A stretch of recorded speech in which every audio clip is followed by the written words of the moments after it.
Welcome back to my channel রাজারানীর blog. কয়েকদিন ধরে সারা বাড়িতে লোকজনে ভর্তি, আর কত আনন্দ কত উৎসব হচ্ছিল বাড়িতে, কিন্তু আজকে বাড়িটা পুরোপুরি ফাঁকা।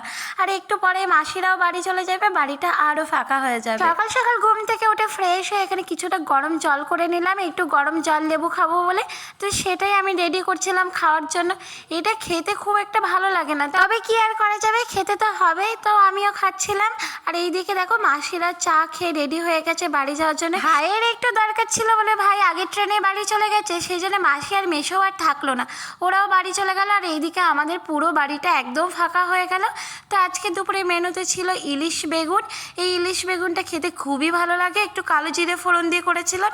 আর এইদিকে ছিল লাল শাক ভাজা বাদাম দিয়ে। শাক জিনিসটা আমার বরাবরই প্রিয়, সেটা যেই শাক হোক না কেন। আর এইদিকে ছিল মাটন কষা। যারা এখনো পর্যন্ত আমার চ্যানেলটি সাবস্ক্রাইব করি প্লিজ সাবস্ক্রাইব করে দিও। চলো চলো টাটা, দেখা যাচ্ছে নেক্সট ভিডিওতে।